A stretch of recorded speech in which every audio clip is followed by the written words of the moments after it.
Hello বন্ধুরা, chicken নিয়ে experiment করতে কার না ভালো লাগে, তাই আজকে বানিয়ে নিলাম আমার মতো করে অরেঞ্জ চিকেন। তো এখানে কিছুই না, অরেঞ্জের জুস লাগছে, দুটো কমলা লেবুর জুস।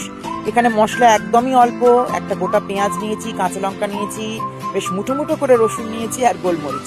আর এখানে তো কারি কাট চিকেন একদম ফ্রেশ রয়েইছে, ধুয়ে টুয়ে নিয়েছি। তো যাই হোক, আর রান্নার জন্য লাগছে সাদা তেল, একদম অল্প মশলা, ঠিক আছে। তো যাই হোক, এবারে আমি পেস্টটা বানিয়ে নিয়েছি। এই যে তোমাদের রসুন, কাঁচা লঙ্কা আর গোলমরিচের পেস্টটা, তার সঙ্গে আমি অরেঞ্জের জুসটা মিশিয়ে নিলাম। মিশিয়ে একটু নুন দিলাম, একটু চিনি দিলাম, এবার ভালো করে মিক্সড করে নিয়েছি।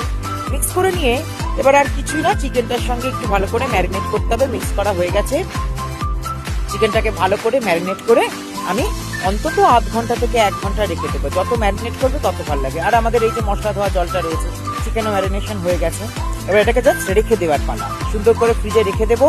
এবারে 1 ঘন্টা বা 1.5 ঘন্টা, যতক্ষণ আর কি ম্যারিনেট হবে ততক্ষণই ভালো।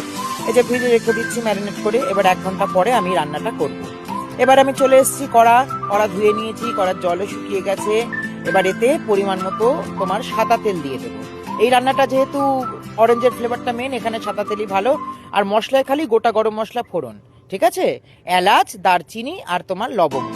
আমাদের বাঙালিদের গরম মশলা তো এটাই। তো যাই হোক, ফোড়নটা দিয়ে দিয়েছি ভালো করে। এবার ভালো করে ফোড়নটা একটু একটু ভাজবো, তাহলে কি ফ্লেভারটা বেরোবে। যেহেতু অন্য কোনো ফ্লেভার নেই, এটা খুব সুন্দর যাবে আর কি, কমপ্লিমেন্ট করবে। ফলের রসের সঙ্গে এই গরম মশলার ফ্লেভারটা খুব ভালো যায়। চিকেনটা দিয়ে দিলাম, চিকেনটা দিয়ে তোমার ভালো করে নাড়াচাড়া করে নিতে হবে, ঠিক আছে। একদম বেশি কষাকষি কিছু না, জাস্ট একটু নেড়ে চেড়ে, হ্যাঁ। আর তোমার ওই মশলা ধোয়া জলটা আমি দিয়ে, জল বলতে ওইটুকু জলই যাবে, ওইটা দিয়ে আমি ব্যাস এবার ঢেকে রান্না করলেই আমার কিন্তু চিকেনটা হয়ে যাবে। তো ঢেকে দিয়ে ভালো করে নাড়াচাড়া করে নিয়েছি, জলটার সঙ্গে একটু মিশিয়ে নিয়েছি। এবার চিকেনটা তোমার ঢেকে দিলাম। এবারে মাঝে মাঝে চেক করবো আর কি চিকেনটা, যাতে ভালো করে ফুটছে কিনা। আর ফুটতে ফুটতে একটু নাড়িয়ে চাড়িয়ে নেওয়া আর কি। তো নাড়িয়ে চাড়িয়ে নিলাম, একটু নাড়িয়ে চাড়িয়ে নিয়ে দেখলাম মোটামুটি মাংসটা হয়ে গেছে। আবার একটু ভালো করে ঢাকা দিলাম, কারণ চিকেনে একটু জল বেরোবে, সুন্দর একটা টেস্ট হয়। ঢাকা দিয়ে রান্না করলে যে কোনো রান্নাই ভালো স্বাদ হয়, বিশেষ করে চিকেন, মাটন বলো, মাংসের রান্নাগুলো বলো। তো এইবারে ভালো করে নেড়ে চেড়ে নিয়েছি, সুন্দরভাবে রান্নাটা হয়ে এসছে।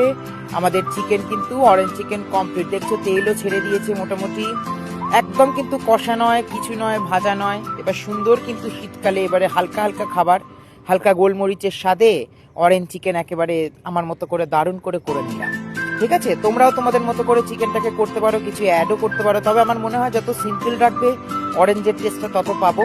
এবার গরম গরম ভাত দিয়ে পরিবেশন করে নিলাম। ও আর কি চাই শীতকালে, তোমার গরম গরম অরেঞ্জ চিকেন আর গরম গরম ভাত, এনজয়।